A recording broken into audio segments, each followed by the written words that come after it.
There's a maxim. It's been around, it seems like forever. What it is good, fast, and cheap, the three different legs or sides of this triangle. Good, fast, and cheap, and they say pick two. Well, this whole triangle, this whole theory has been on my mind recently. They say you can only pick two, because if you pick two, it'll take away from the third leg, the third one. If you have two strong points, two strong sides, it'll take away from that third side, make it weaker. So I've just been thinking about this a lot, and I figured it's a day to talk about it. Is it possible to have all three evenly in the excavation world? Or, if you can only have two, which two would you have? Would you have good and fast? Would you have fast and cheap? Would you have good and cheap? Which two would you choose if you could only pick two? We're going to kind of look at all three and discuss and see if it is possible to have all three. Hey, what's up? My name is Chad. This is Excavation Revelation, the place where excavation strategies are revealed and topics are discussed, such as the maxim, good, fast, cheap. Let's dig in. For each of them, you kind of need to know what they mean before you get too involved. Let's start with good. Good can kind of be defined differently in different areas. The scope of work in your area can be defined a little differently than the work, say, in my area. There might be a lot of contractors out your way that do work well, but they don't necessarily do good work. And this could be an excellent opportunity for you to jump in and change that standard, raise the bar a little bit. You want to do good, solid work, but what does that mean exactly? Good isn't necessarily perfect, but on the other hand, good is not poor either.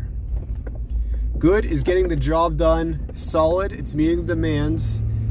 Like I said, it's not necessarily going way above and beyond being perfect when you're actually wasting time and energy and resources, but it's also meeting the customer's needs. It's not being poor in your service. An example of this, years ago, I was landscaping a sewer lateral that we tied in. We did the tie-in, did all the backfill and compaction, and it was time to landscape. Worked it all, rock hound it, plant the grass, etc. So I always like to rock hound as much as possible. Rock hound as much as I can at the machine. Look over it real good, make sure there are no low spots where water is going to pond or puddle. I want to get it all rock hound at the machine to make sure it's all tore up and the soil is nice and loose and that seed bed can have a nice place to germinate. I then usually go around and rake it by hand, especially those little drag marks that the rock hound creates in between passes. There's always going to be those two little drag marks on the end. Now, if I'm out in the middle of the woods on a main right-of-way, I'm not going to worry about that. But in somebody's yard, I'm going to do a little bit better. I'm going to rake it. So that's what I did. So we raked it, planted it all. My buddy and I got it looking good. We went and straw blew it then. Took our time. Used the straw blower when we could, but if it was close to the house, we did some hand work so we weren't shooting stones or rocks or whatever in the straw against the house or up on the roof in the gutters. We did a bunch of hand work, had a nice uniform finish, it all looked good. Finished up earlier in the day, went on to the next job. Well, later in the afternoon, got a phone call that the homeowner got home from work and was looking at it and was pretty disappointed. They found a handful of rocks they had in their hand. Now, to me, a handful of rocks in one hand means they're going to be kind of smaller rocks. And it's possible that we could have missed them breaking, or just the way that dirt had them covered up, and they might have been walking around and kicked one up. It's hard to say, but a handful of rocks out of a big part of a yard, I was actually okay with. Just apologize. It's not worth going back and trying to redress a handful of rocks. This is where good comes in. We did our part. We got the lawn taken care of, established, and it turned out to grow just fine, but they were upset about a little bit of rocks. Now, I could have spent an extra hour or so raking, rock counting more, fine-tuning things, but we stopped there to make it good. We delivered, we met their need, and they were just being a little bit picky about a couple extra rocks. Now, if they were bigger rocks and they hit them with their mower, then it would have been a little bit differently. We would have had to adjust or compensate, but for a handful of rocks that they never even had an issue with their mower, then I wasn't too concerned. So that's the good leg of the triangle, or the good side. Fast is the next part. Fast can be looked at kind of two different ways. Fast being how soon or how quickly you can get to the project, or how quickly you can get it done. Most of the time, most good contractors, they're going to have a schedule made up. They're going to have lots of work, and they're going to be booked. They can't just jump all of a sudden when a customer calls and says, hey, I'm having a party this coming weekend. Can you come fix my driveway? It's got some potholes. I need some gravel put down. Can you come? Most of the time you can't. They just have unrealistic expectations. They want this done fast, and they don't understand that when you're good, you're usually booked and you can't fit that in your schedule. Now, there might be guys out there that are less busy, or it depends on the time of year, but most of the time, if you're a solid contractor, you'll be booked, and this just can't happen. The other way to look at fast is to get, say, that same project knocked out quickly. You don't want to be tying up their driveway, making them detour through their yard or park somewhere else for more than they have to. You want to come in fast, be efficient, get it done. You don't want to be running around going for parts, gravel. You want to have all your stuff lined up, be able to get it done fast.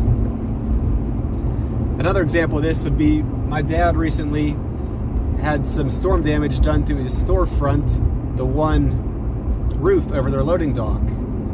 And in order to have it demolished, he would have had to lose a lot of his parking lot to get man lifts, machines in there, get it knocked down, cut up, hauled away.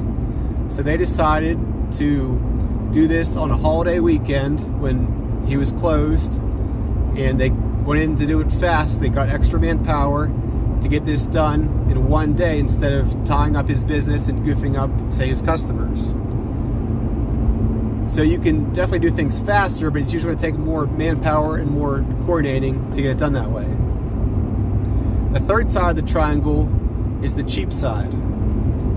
Cheap isn't really that great of a word.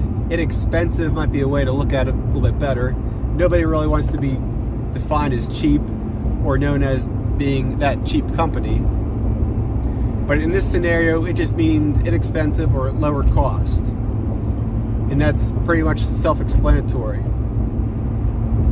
To do something at a lower cost, you're sometimes helping somebody out, or sometimes, say, in the late winter, early spring, before the weather really changes, you might be kind of scrounging around to keep yourself busy or some guys busy, and you might be looking for work. So you might be offering some cheaper services, just a slightly discounted rate, just to help keep things moving, help keep payroll going, etc. Other than that, you really don't want to be defined as cheap in your area or do cheap work. If you find that you're getting a ton of calls, you just can't keep up, and that you're just basically running yourself ragged, your machines are taking a little bit more abuse, you can't find time to service and maintain them, this might be an indication that it's time for you to raise your rates. You might be a little too, quote-unquote, cheap. Just because you offer this kind of service doesn't mean that you shouldn't get paid well. You're getting paid for your knowledge, you're getting paid for your talent, you've got equipment to maintain, you've got insurance, you've got employees. There's a lot of overhead to pay for that many people don't realize. And this should all come into effect when you're charging your customer. You want to be able to establish a rate, not the highest in your area, but at the same time, definitely not the cheapest. You want to kind of be at the middle where you're very competitive, or even slightly above, to give yourself a little cushion, and so you're not running yourself ragged. So those are the three: good, fast, cheap. Pick two. It's pretty common from the customer's perspective. They're going to want to pick a contractor that is good and fast. And to get that, it's usually going to come with a price. Like I explained, the guys are going to be more efficient, the equipment's going to be a little bit better, they're going to come in and get it knocked out real fast, they're going to offer a superb or a nice product at the end, and it's going to be worth that higher dollar amount.